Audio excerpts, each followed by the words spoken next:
Hey YouTube, I'm out here today with the bike so we can have a discussion on spring getting your bike ready. A few things you need, a few things.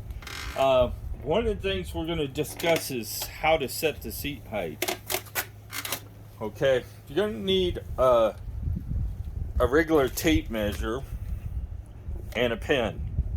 I don't know how much you'll get to see of me today, but so my seat height is set for what I think is appropriate right now. So I'm going to take the silver pen, and if I can get it to mark, and mark my seat tube. It's greasy, so it might not mark on there, and measure it.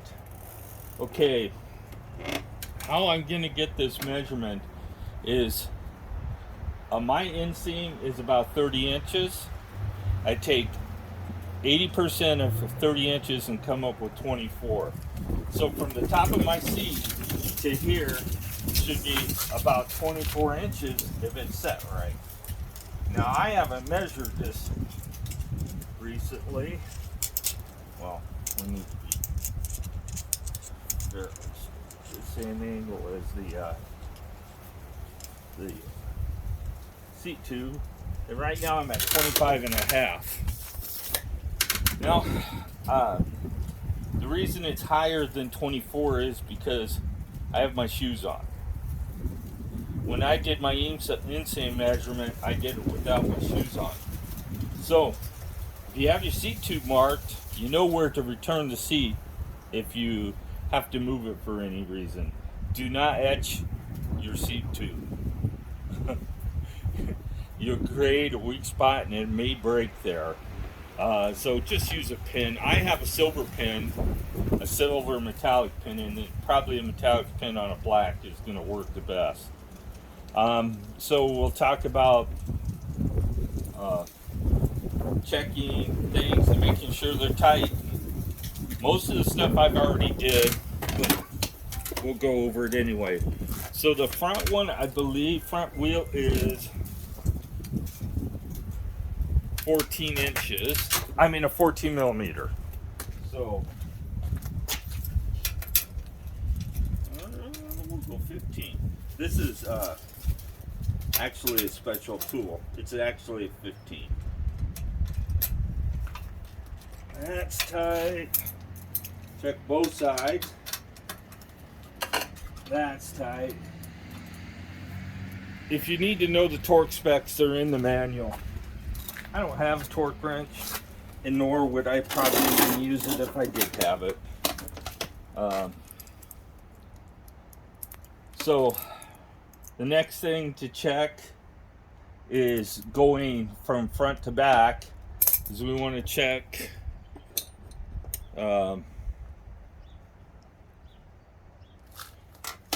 your handlebars, make sure they're tight, and it looks like it's either a 5 or a 6. But in order to check it, you're going to have to move that out of the way. It's a 5. Just snug it down. Okay. You can check your brake levers, but if they haven't moved in the past, it's not likely they're 5.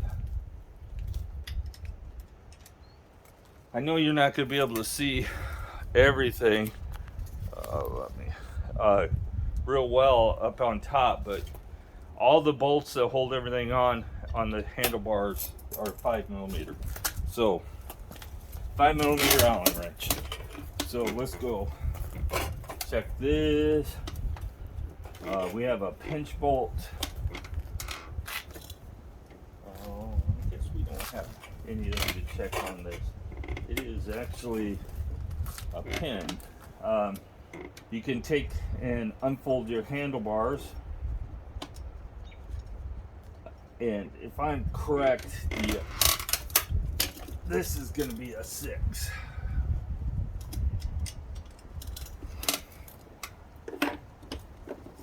So this is a 6 millimeter, and I have handy 6 millimeter right here. And this is a wedge nut that's down in the fork that tightens this up. So we can go ahead and put that back and lock it back in position. So the fenders aren't loose, and I'm not going to go over it. The brakes, as long as you can't pull the cable out of the deal, they're tight enough, but they're also a 5mm.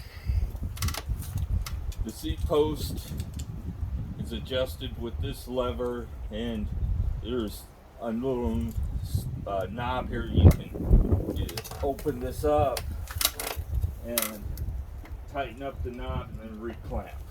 Make sure it's clamped all the way. Your bottom bracket, which I already checked, but I'll show you to check it again. This is an 8mm.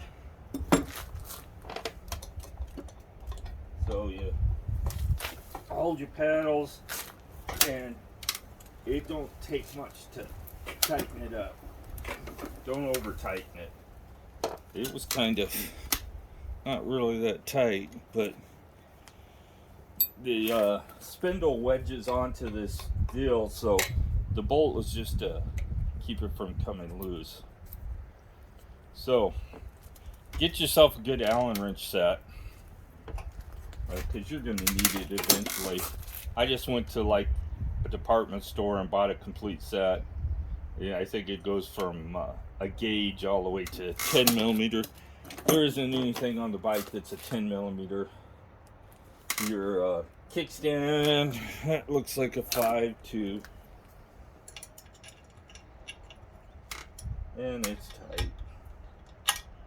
The rack mounts are going to be a 4. That one was a little loose. A 4mm. So go through and give them a little twist. These might come loose because the fenders tend to vibrate. So if you've got it in your hand already, the mounts for the disc brakes are going to be a 5. So check all those. This right here is, you got to have the tire off to check it. I don't know why they did it that way, but you do. You might be able to get an Allen wrench in there from the bottom. Oh yeah.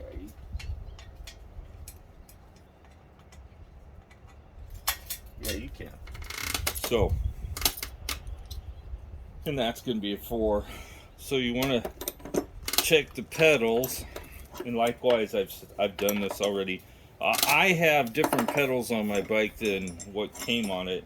These do not fold, but just check those. And it's a 6, and the ones that come on it are a 6 too. You can use a 15mm pedal wrench if you want, or a real skinny wrench to check them if you so desire. But my experience is those pedal wrenches that you are going to be long, so you're going to over torque them, and then you're going to catch the dickens to get it back off again. Go around and squeeze your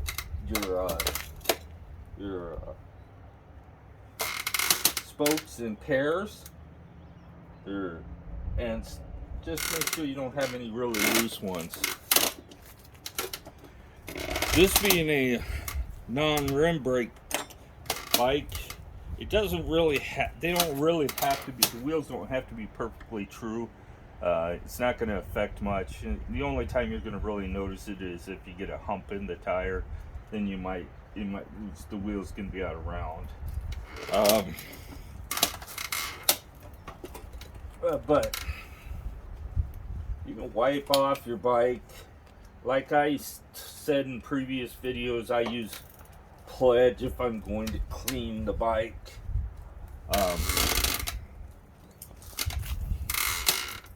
I use white lithium spray grease for the you can get this at an auto parts store for the seat tube. I don't need any. I use it. I use some in here. I sprayed it down in here and in the seat tube. Uh, the seat tube is raw aluminum, so the grease will help protect it. And if it's white lithium, but you can use any grease. But the reason I use this stuff is because it's not going to stain your clothes as bad if it gets on something.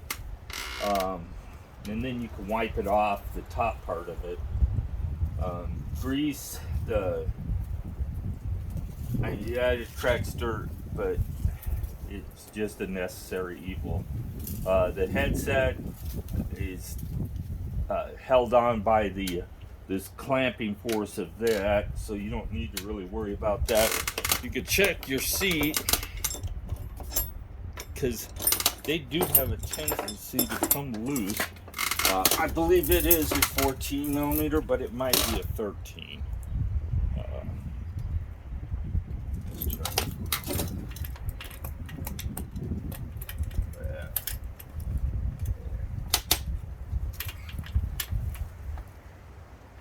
So, tighten that up a little bit. It's 14 millimeter.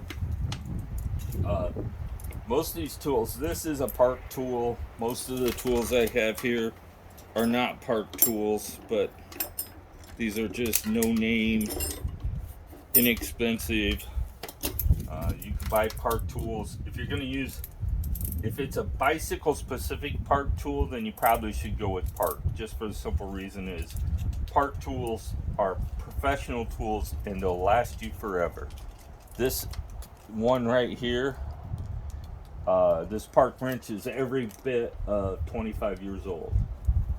So, and it's mainly for putting wheels on and off on the less expensive bikes. So, but it don't work for the back one because nobody anticipated anybody ever making it. And I've already checked these, but you can pull your cap off, and this is an 18 millimeter. So, and the same on the other side. It's an oddball size. It might be a standard size, but the standard size don't seem to stay seem a little loose on it to me. So I have an 18 millimeter, and 18 millimeter is actually more or less than an Italian size. The Italians do oddball sizes, 17, 18s, you know, the odd size. So, and that should be your spring checkup. Lubricate your chain if it needs it. Mine doesn't need it at this point. You can use whatever you want, whatever's cheapest. The chains on these bikes are only going to be $8 or $10. You should be able to get 5 or 6 seasons out of it, no problem. And then it'll start stretching and not shifting as well. I don't think at any point is it's going to stop shifting. You could check your headlights and tail lights if you want to. Mine are working. But that's basically it. If you need to adjust the gears, I did a video on that. If the brakes need adjusting, you have basically a couple ways you can adjust them. You can tighten the cable up. You can't get it too tight, because if you get it too tight, the brakes are going to rub. And then there's these little knurled knobs down on the brakes themselves.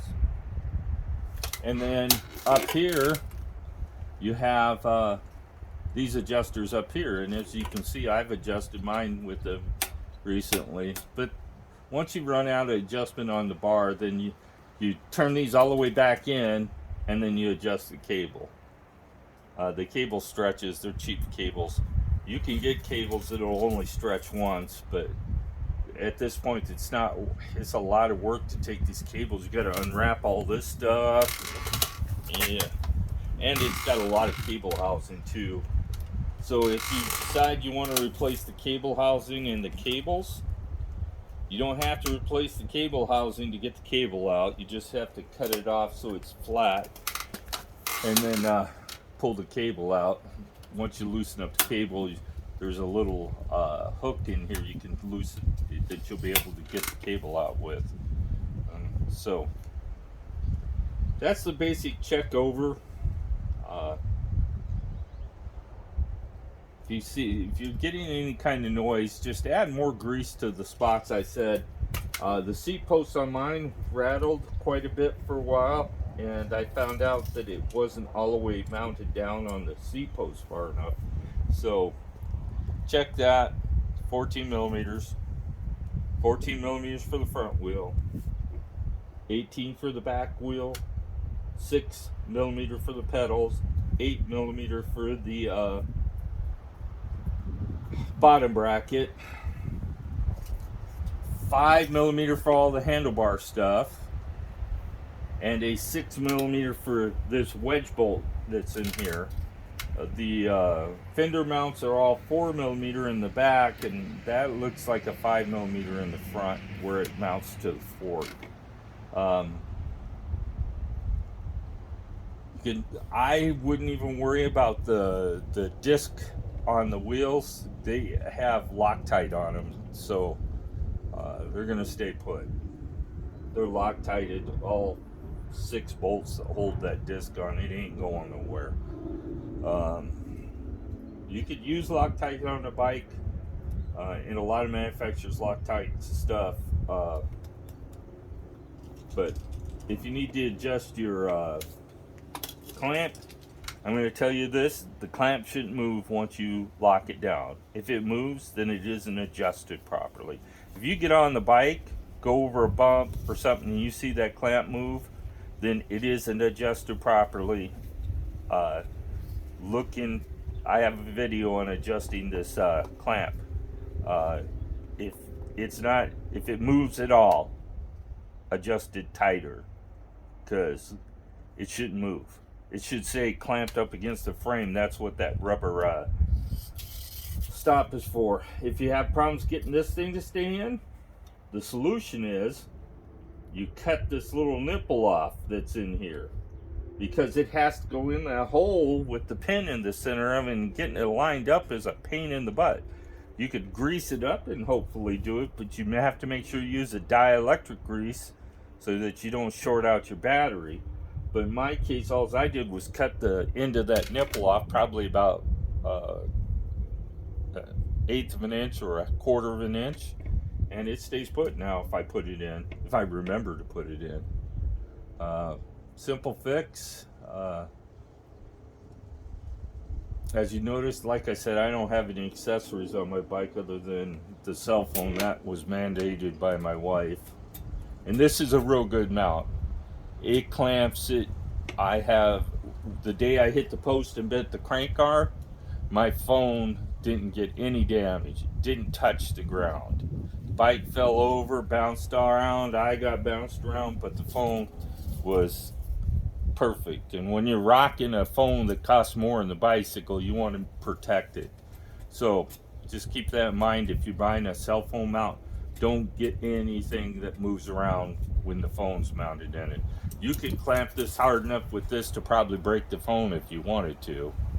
So it'll stay put. And I have, like I said, a Note 20, and it fits in here just fine. The Note series is Samsung's biggest phone, basically. So this works fine for that. It has some torque settings on it. Like I said, all the torque values are in your owner's manual. I don't know what page, but it's in there. The adjustments for your different display settings, if you want to unlock the bike or anything, is available in the owner's manual. You don't need to look for a YouTube video. It describes how to do it in the owner's manual. Mine is unlocked, but it still don't do 28 miles an hour. Maybe if I pedaled down a hill. Okay, I'm gonna call it a video. Get this uploaded. So basic maintenance for the springtime. You're just checking to make sure everything's tight.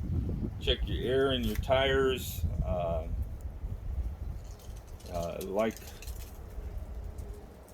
I would keep them in the upper range of what they can be set at. unless you're heavier, you might want to go a little more than 20 pounds. Better quality tires obviously can go have better pressure in them, but these are low quality tires. I've talked about tires in a video. If you want to refer back to that, it's in my video collection somewhere. I think I have 88 videos now, so some of them are just goof off videos, but some of them are repair videos. My wheels, I'll give you this, the wheels haven't needed to be touched. That's why you haven't seen a video on them yet. But if you have to do something to them, if you have to adjust them, remember this. The spokes should all be tensioned about the same amount. You can mess up the dish on the wheel if you try to over tighten one side over the other side. These are strong built wheels, 36 spoke wheels with 12 gauge spokes. They're built strong enough for what they're intended. I don't anticipate you need to do much to them. I don't remember the spokes wrench size, but it's an oddball size. 12 gauge is not a typical bicycle spoke size. Typically they're 13, 14, or 15. 13 on lower quality, 14 on better quality, and 15 on high quality bike builds. And they're usually stainless steel. These are not. These are steel spokes, otherwise they wouldn't be painted. They do have brass nipples on them, so that's good quality there. Brass is good quality. Aluminum's is a nightmare because they tend to corrode and cause you problems to get them off or even adjust your spoke tension. So I haven't done anything to the motor, the controller, and nothing. I have not had any problems, and I've actually seen a couple people post that they had problems with the controller and the display. The cautionary: don't touch the display until you touch the bicycle, because if you zap that display, the very least you're going to do to it is zero out your odometer, your total odometer. So keep that in mind. So if you're going to if you got to touch the bike, or if you want to adjust the display, touch something metal first. Zap that before you touch the display. And do not over tighten these. It's going to move if you grab it. If you over tighten these clamps, all you're going to do is break the plastic on the on that, and there's going to be hardly any way that you're going to be able to keep that display on if you break those clamps. So don't over tighten them. I wouldn't even put a wrench on it unless it starts flopping around. And then if it starts flopping around, it's probably because the clamps broke. Okay, I'm going to call it a video. I know you guys didn't get to see me much today, but I went over all the sizes and the wrenches you need, and the grease, and the bike's ready to go. We're going to go for a bike ride as long as we don't get rained on today. It's about 60 degrees out here supposedly, but I don't think so. And as you can tell, I moved the trailer around because it was sinking so far into the grass that we decided we better get moved in the driveway. And I bought something here. Let me take you off the deal.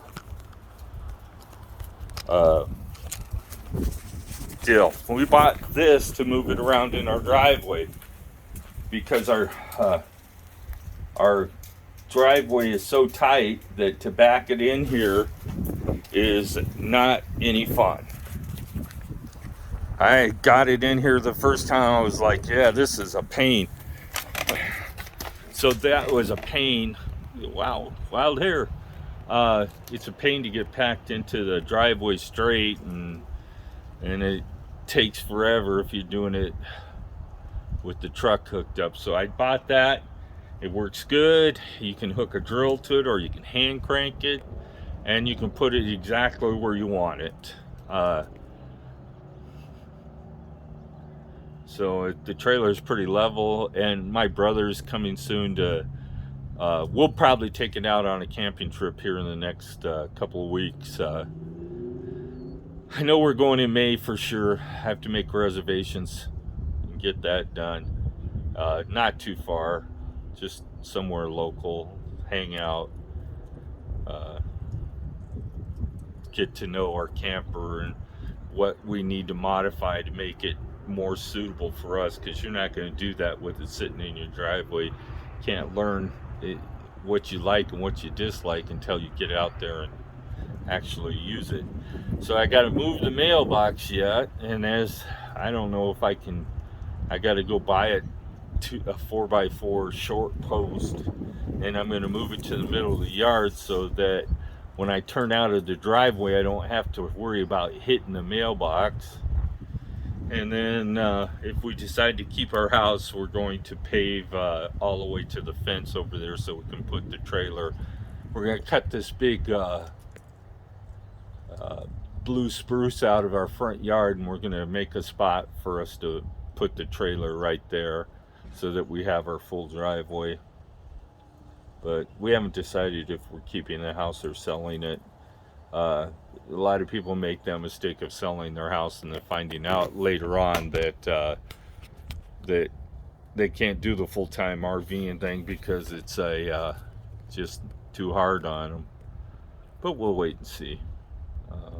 Our plan is to move out of Michigan to Idaho or Washington, but probably Idaho, and build a new house, a small house that's suited to us, single-story house, so I don't have to worry about getting up and down the stairs anymore, and that kind of thing. So enjoy, get out and ride your bike.